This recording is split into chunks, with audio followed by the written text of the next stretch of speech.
Hi guys, we're live and this is my second video on uh, on the page. So in this video, I'll be answering 10 questions and I will be reading one of my blog posts. And if we have time, I'll be answering questions in the comments. So let's get right down to it. So this is my first setup for the. So if you look around, this is where I do my work, my laptop, and basically it's everything I do. I have like a list of things that I need to write. So people ask me where I work now. I previously worked in a call center. Now I work home based, and the light's too bright. I have this light behind the camera to make it look better. Anyway, okay, so first question. How do I improve my English? So it really depends on what kind of level your English is at the moment. If you're the best way to do it is to read a lot of conversations, because if you want to work in a call center, you just need to speak really well. And to speak really well, you need to understand how conversations go. And the more conversations you understand, the better. And from there, you just need to keep studying it and applying it. So aside from reading, aside from observing conversations, just practice it. Just say it to yourself. And if someone is going to correct you, that's fine. And a lot of people, they tell me that they don't like to be corrected when they speak in English. They're afraid that people will laugh at them. But that's okay. If people laugh at you, it tells you that there's something wrong. And if you fix it, they won't laugh at you anymore. And people forget about it. So you say it once, they laugh, they make fun of you. And then if you make the correction, people forget about it. Nobody cares. It's not something insulting or anything like that. Question number two. How do I improve my grammar? So with the grammar part, a lot of it would be to a lot of it would involve writing and correcting yourself, and as I've said, read a lot of conversations. One of the fastest way to do it is to practice with someone who's really good at speaking in English. That way, they'll be able to make the correction. And so, like, if you have a boyfriend or a girlfriend or a husband or a wife, just practice with them. That would be the best way. If you have a friend speaks in English, that's good. If you have a friend who works in a call center, that's good. If well, worst comes to worst, if you don't know anyone, the best way to do it is to hire maybe an English teacher, or uh, just hire someone to do it. Pay for it, because if you really do need to get a job and you really do need to get better at a skill, you need to pay for it. If you don't have money, find the money. Get a job doing what you can do. Get like whatever job you can get, and then save money and then pay for the training. Like if you want to become a doctor, you need to go to medical school. If you don't have the money, apply for a scholarship, or um, just uh, just take a job and then pay for medical school. That's what people do. Not having enough money is the biggest excuse that I encounter.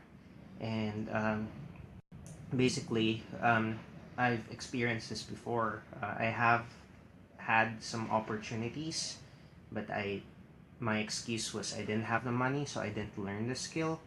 And then I told my friend that, hey, there's this opportunity, and I don't have money to pay for the skill, but like the tuition's like this much, and my friend did it, and I didn't, and then my friend makes more money than me. So these things happen. If you're willing to learn, you'll find the money. You'll find a way to do it. Um, yeah, just practice so you could improve your grammar. Number three, how do I pass an interview? Well, when you if you'd like to pass an interview, the best way to do it is to just speak fluently, speak confidently. It doesn't have to be perfect. If you've noticed how I talk, it's not 100% perfect English. It's just normal. And I do make mistakes. I do make like pronunciation or sometimes grammar slip ups. So yeah, you see, I just did that, and it happens. So whenever you do, you just recover. So if you say something like in Tagalog accidentally, just say, I mean, I'm sorry, I meant what I'm trying to say was, or something like that. So yeah, so you speak in English fluently, you speak confidently, you explain to them what makes you a good candidate. So you need to know the answer to that, and you also need to pay attention, and you need to really take care of how you answer, and just smile and take deep breaths, and you should be able to answer your interviews well. Okay, so number four, I'm afraid of mistakes. How do I overcome that? So the first thing that you need to do to overcome your mistakes, I mean to like if you're afraid of mistakes, you need to learn what mistakes you're doing, and then the best way to do it is you write it down, because when you write something down, it's easier to understand what your problem is. And when you understand what your problem is, you understand the solution better. And I mean, you can think of a solution better, and you can even ask someone to help you. But if you don't know what the problem is, if the problem is not defined, you can't find the solution. So the best way to do it is you write it down on a piece of paper. You can't say, alam ko na yan, or whatever. It's not gonna work. You need to really pay attention to whatever problem that you have, and then write it down, and then you'll find the solution. It's a lot easier. It's like 90% easier once it's on paper, because you can think straight. If you remember back in school, when we have math problems, if the problem gets complicated, what do? You write it on paper. Once you write it on paper, you can use a calculator. You can compute it on paper. You can um, you can do a lot of things, but you need to do it on paper first. Okay. So and the other thing is, you don't need to be afraid of making mistakes. When you make a mistake, to fix you just need to fix a problem. That's it. It's as simple as that. If people make mistakes, and the good thing about making mistakes is you learn what you need to do next in order to do it right. And when you do it right, you keep doing it, and you do it perfectly, and then you get paid a lot of money to do it. Um, okay. Can I get hired in a call center? Of course you can. A lot of people, um, they don't finish college, or they finish college but they're not confident. They don't apply because of that. And just to give you an example, some people who send me messages, they work as a waiter, or they work in a low paying job that doesn't require them to speak in English, and they do. Um, so what they do is they read my blog, they practice, they send me a message, they ask me questions. Some of them, they buy my book, and afterwards, it's always after a lot of practice, they're able to do it. Some of them, they don't even do that. They just go to a call center company, and then they just apply, and then they learn from their mistakes. They figure out what they need to do, and then they just go do it. So when I worked in a call center, not everyone I meet there have good English. Not everyone from there, like some of them, when you hear them speak, they suck. Like really, really, their English is really bad. You're gonna think they're like Indian or something. No offense to Indians. Um, but what I'm trying to say is that they have this strong accent. So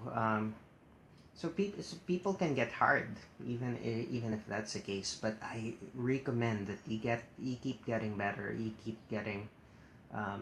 keep trying to improve your skills, because if you speak and you get to sound like an American, so like imagine you're trying to act, you're trying to pretend to be someone.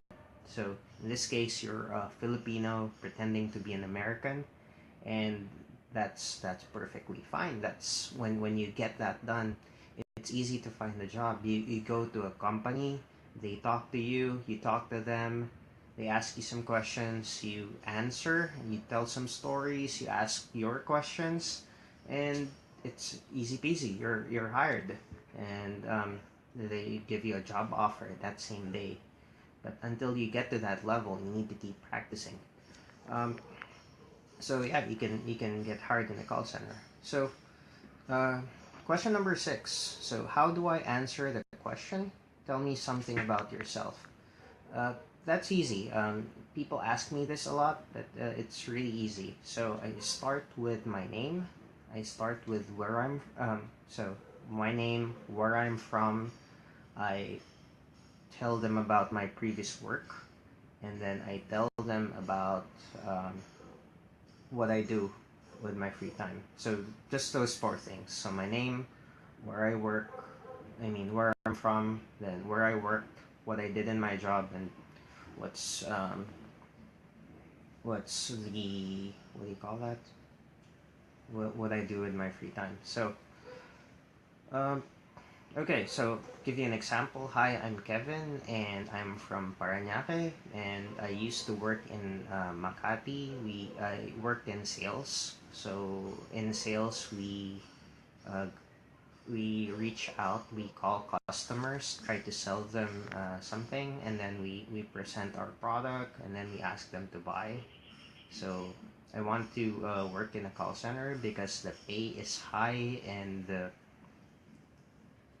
they pay on time, and the good companies have really good people that are fun to be with, and I feel that I'll grow as a person working in a call center.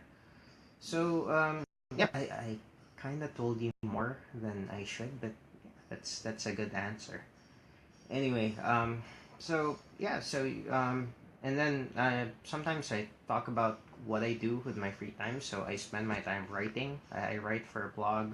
I travel. I watch TV shows, anime, movies, Marvel, DC, uh, comic book movies, fun movies, movies that inspire you. So if you'd like some movies to watch to inspire you, I recommend watching Pursuit of Happiness by Will Smith, or played by Will Smith, and I also recommend what's that thing I watched recently?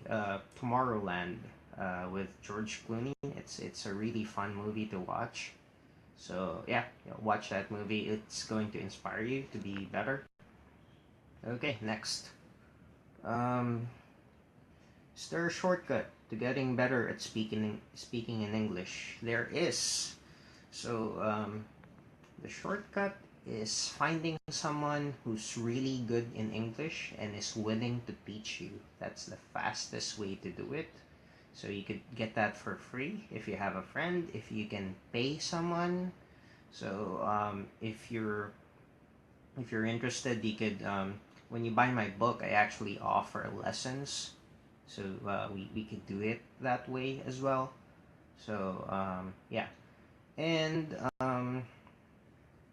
basically you don't really need to learn English in a way that the school teaches you, because if you're watching this blog or watching this video, or reading my blog, you're likely going to be someone who's already finished high school. And imagine if you finish high school, it means that you went through elementary, that's grade 1 until grade 6, that's 6 years. And you have English classes, and you also have 4 years of English classes. So that's a total of 10 years of speaking of English practice or English lessons. And you don't need that anymore because you already had 10 years of English lessons. What do I do? You haven't practiced. So um, if you haven't practiced, that's okay. There's a solution to that. We just need to remind you about what you learned back in school.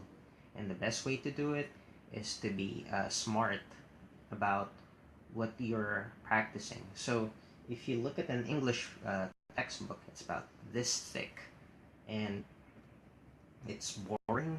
Like if you read a newspaper, unless that's your thing, it's boring for me. So I don't recommend that you do that.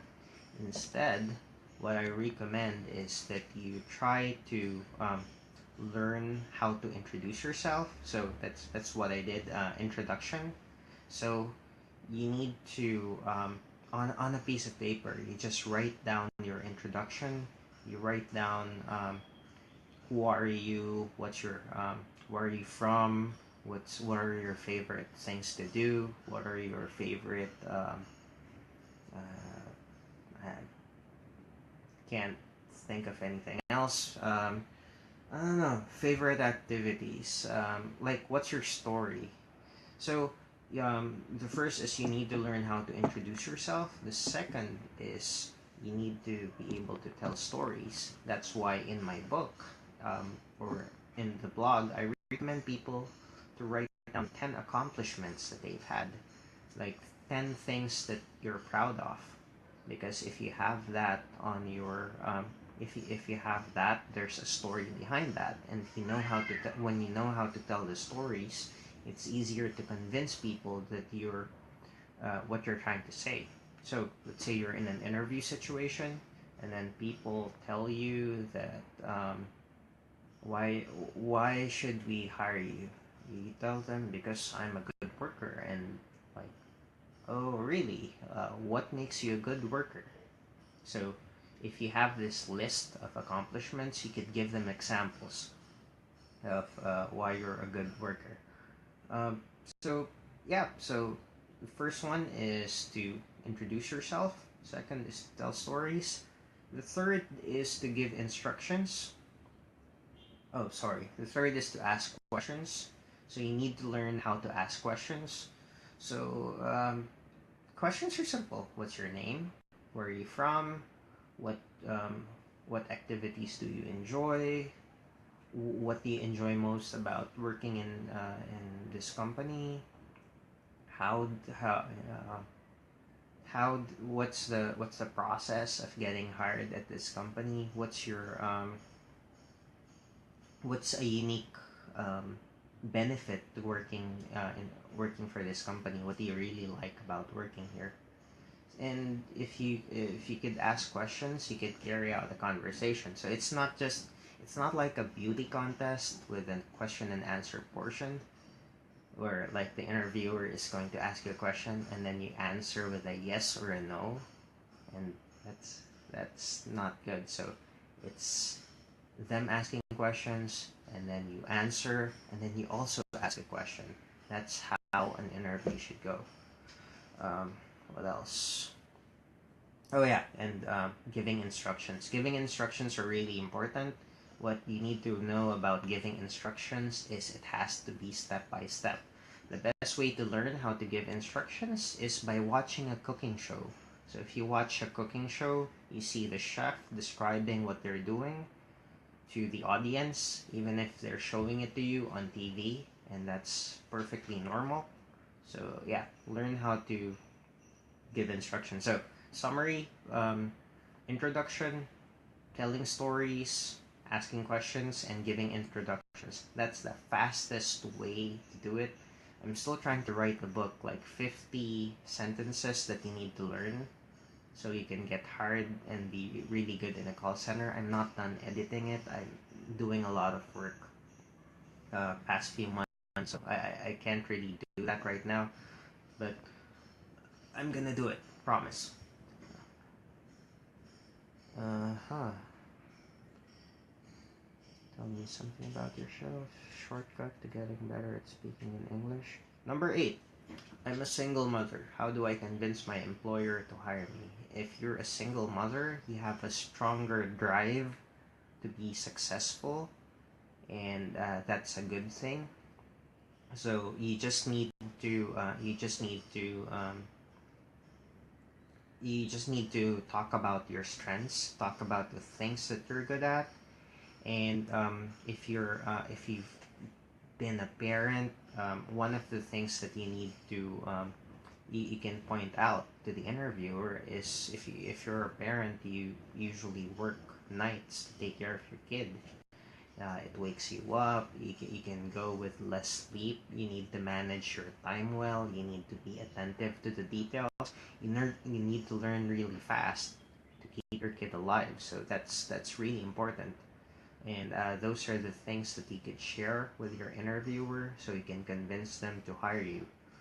Um, so, yeah, one challenge to single moms is that who's going to take care of your kid? Um, do you have a yaya? What if your yaya quits? Do you have a backup plan?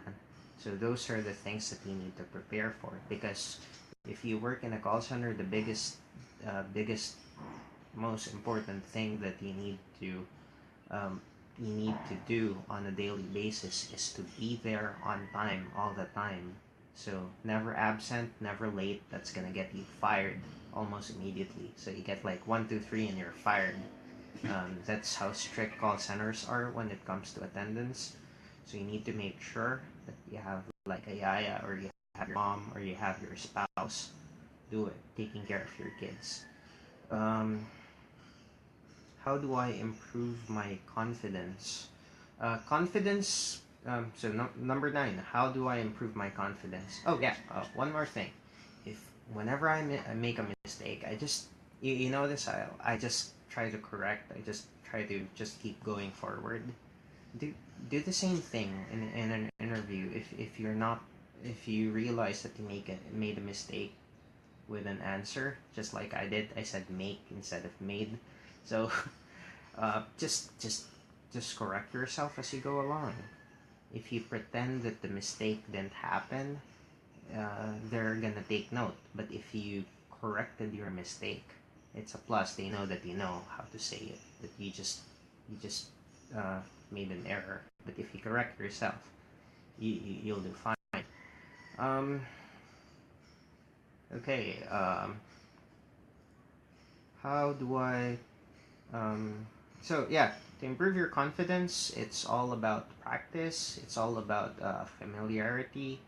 So you just need to keep doing it. You just need to practice, and that's basically it. The more familiar you are with something, the easier it is for you to explain. So just to give you an example, this is an iPad mini, first generation. I bought it for 15,000 pesos. It has a camera right here. It has a camera in the back. It doesn't have an Retina display, but that's okay. It has 32 gig memory. This is my wallpaper. So that's Deadmaster from the anime Black Rock Shooter. So when you open the iPad, so you see a bunch of apps. So I use Evernote, I use Day One, I use this for everything. I have this laptop right here, but I use this more often because it's faster. It's always on. The battery is really good. I don't need to be connected to anything, and yeah. So see, it has Wi-Fi, it has Bluetooth, it has it's really fast, but it's really old. I need to replace this in a couple of years, but it's still working fine. So I use this almost all the time, especially if I'm writing outside.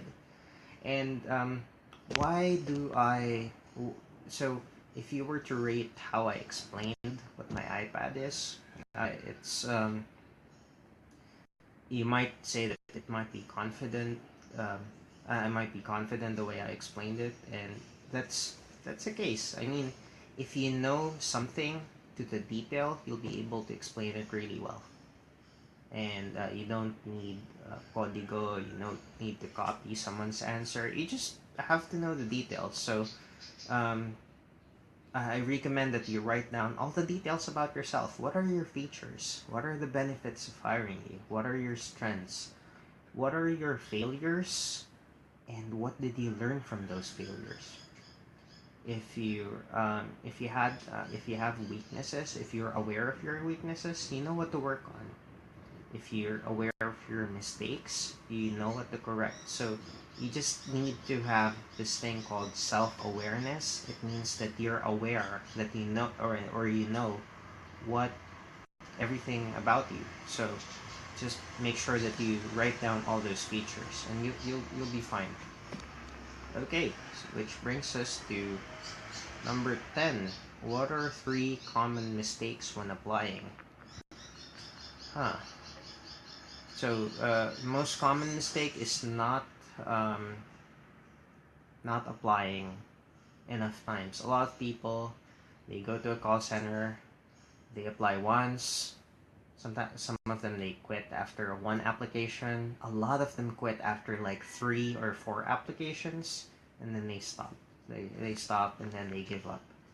Um, I'm actually going to read you a blog post about that, and so what are so I gave you one. So not applying enough. Number two is not preparing for the interview questions. You can't depend on your memory for things that are important. That's why I recommend that you write down the questions and then you write down your answer. When you write down your answer, give the you'll be able to really think about it. And when you know the answer on paper, it just comes out when you get interviewed. It's easy.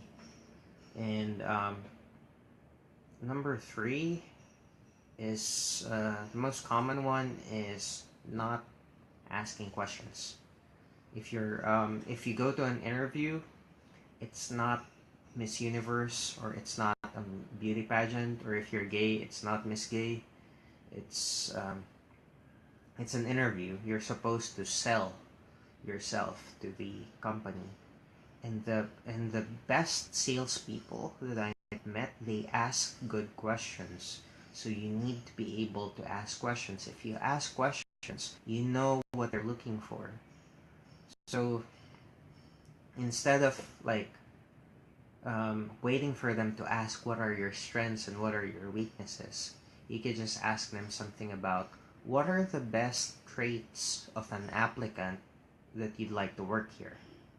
And then when they tell you about that, you could tell that well, say for example, they tell you that, well, we want an applicant who can come on time all the time, speak good English, is confident with himself or herself, and whatever. And then he can respond by saying,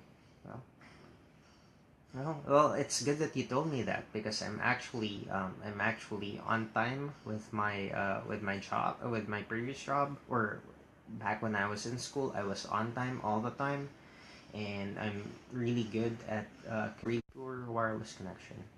Blah blah blah. Okay, I'm still here. So yeah, so three common mistakes: one, not applying enough; two, not asking questions; and what's the other one? Man, I need to work on my memory. So I'll give you another common mistake.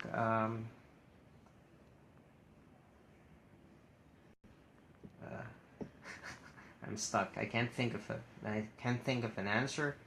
Give me a minute and I'll think of an answer. But yeah, that's how I answer questions that I don't know the answer to. I just ask for more time. Like let me think think of an answer because so and then I explain why. And like, there's a lot of mistakes when you apply in the call center. Like I've already talked about why I'm not like people don't apply enough, people don't ask questions, and yeah, people don't prepare for interviews, for people don't ask themselves the questions. So when they do get asked the question, they're not like they're gonna think of it. Interviews are like, if you're smart with interviews are like take home exams. You figure out the questions from the house, you write down your answers, you go there and you just give them a summary of everything that you wrote down. So when you write answers to interview questions, you write as many details as possible. So if they're asking for like 10 10 examples of reasons why we should hire you, you write down 20. And then when you go to an interview, you give them like one, two, or three. So the idea there is to write a lot, and then you write a lot, and then you just share one, two, or three things about how you get hired. And so yeah, we're done with the 10 questions, and what I'm going to do is I'm going to read you one of the blog posts that I made from a few years back, and I feel that it's really important for your situation, and it's also in line with the theme. Okay, so title of the post. Oh, and this blog post, not sure if you can see it. It's also available for it's also available on my blog, callcentertrainingtips.com, and yeah, that's callcentertrainingtips.com. And by the way, I just started receiving questions from the readers. If you just stay after I read this post, and then I'll answer your question. Okay, so title of the post is Job Application Reality. So let me just get a little closer.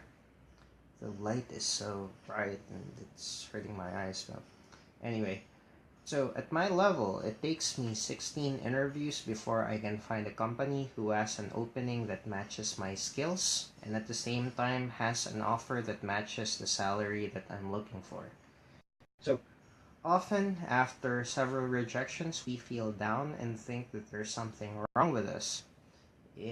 If you're the kind of person who tries to learn and improve, that's not the case. You're awesome. So if you're reading my blog, I'm pretty sure you're an awesome person. So if you ever encounter a failure, that's okay because you're going to get better. And so companies want someone who has skills, the personality, the attitudes that match their requirements. So you also have the same privileges as a company. You can say no to companies you don't like to work for. So if it's not a good match, learn to say no. Or if you don't like the offer or the terms and conditions of the employment, you can apply somewhere else.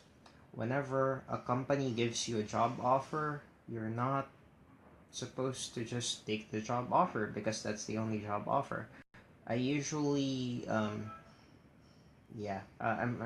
gonna continue reading, but I usually have like 3 or 4 or 5 different options before I say yes to a job offer.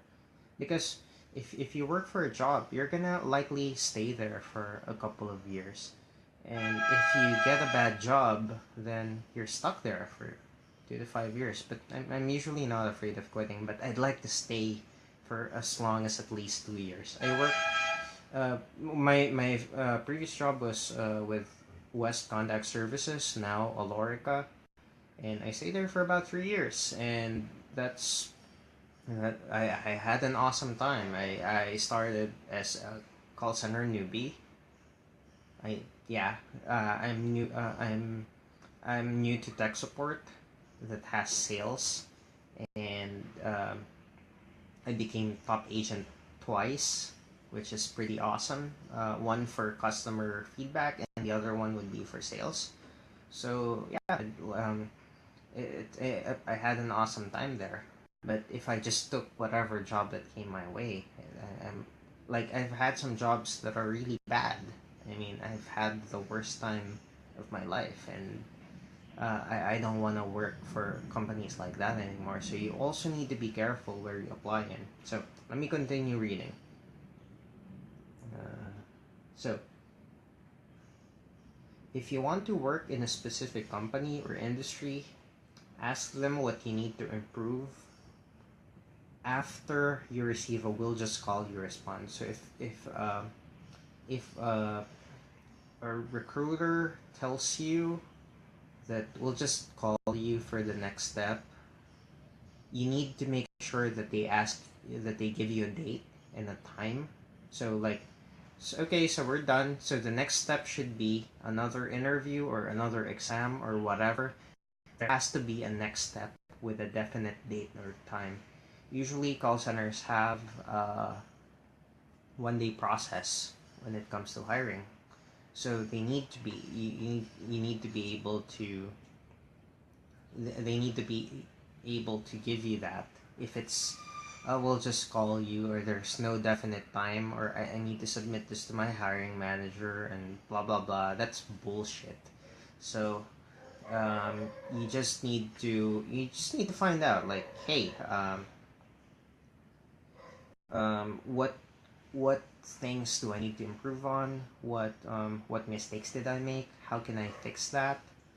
And if you do, you can tell them that you're really interested with the company. One time I was in an interview, and I know I'm not gonna get hired. I just went there for practice, but the interviewer told me that I failed, and then I asked them questions about what do I need to improve and blah blah blah, and like if I was I told them that I feel that if I was more prepared, or if I had more information, I'll be able to qualify.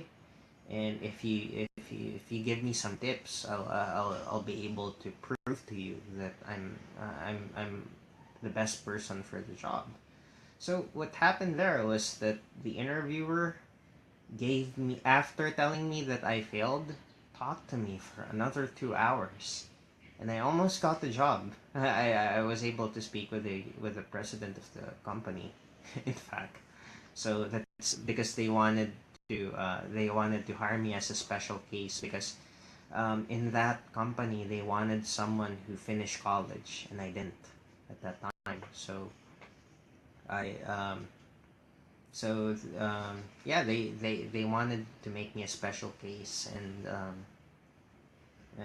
yeah, that was a fun experience. So you need to continue asking the question, what do I need to improve?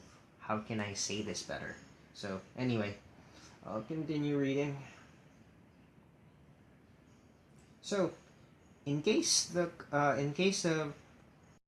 call center company tells you that we'll just call you, and then you find out what you need to learn to get better, your improvements, whatever things that you learn, that when you level up, you're going to become an asset to their competitor.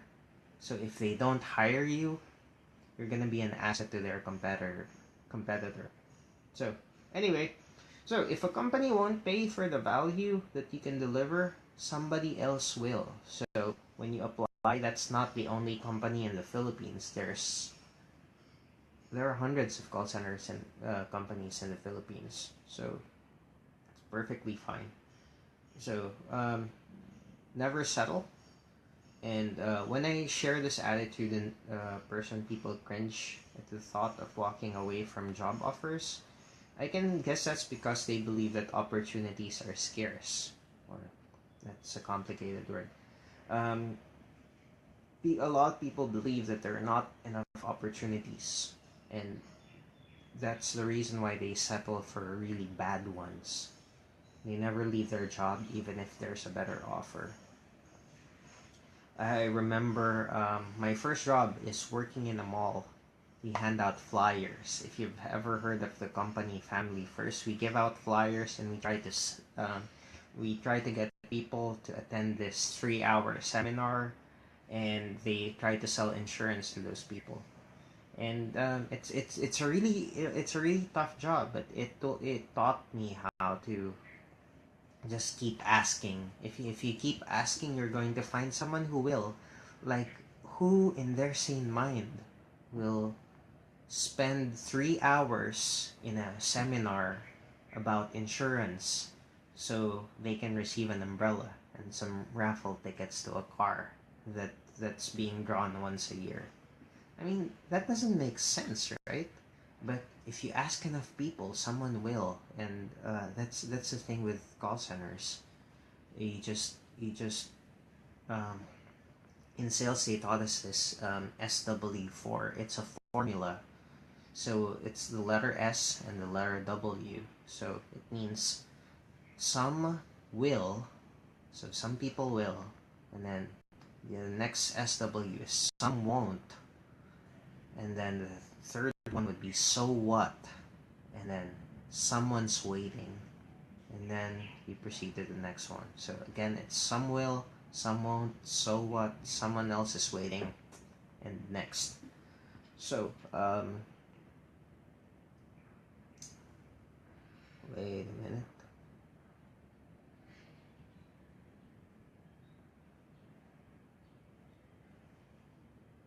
Yeah. So when you go to read this article, I talk a lot in between, so try to expound what I wrote down. So sorry about that. It's not going to be a perfect match, but you could just go back to this video. This video will be recorded. Anyway, let me continue. When I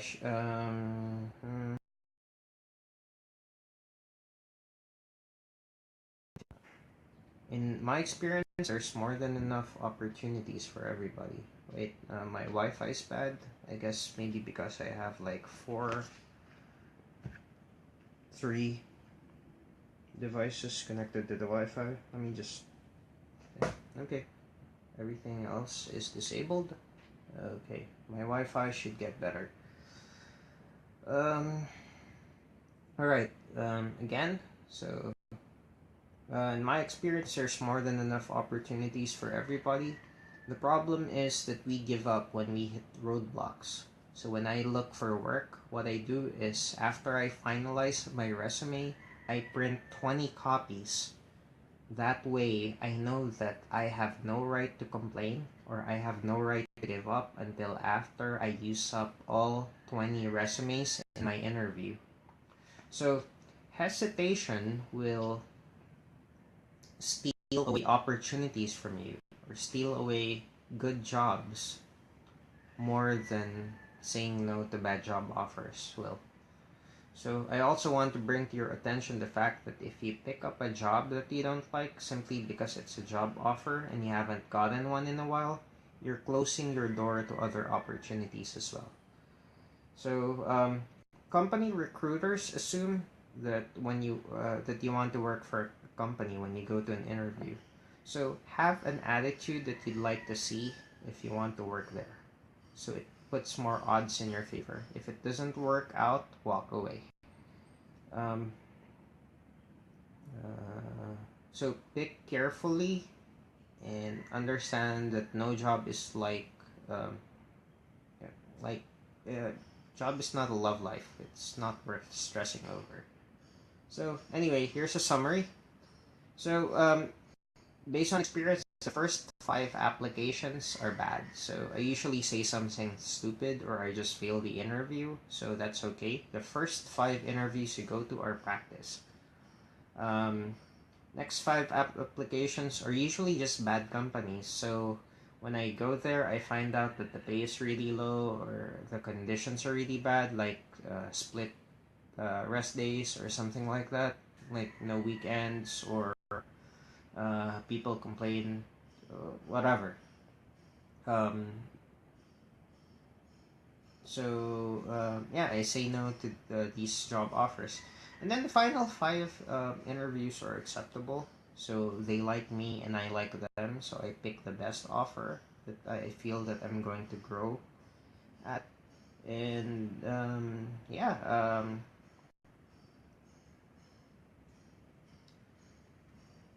so I just pick the best. I don't pick the first good offer. I select from the five companies the best deal, and I don't compare it with too many though. Usually, I just pick from like 3 to 5 job offers.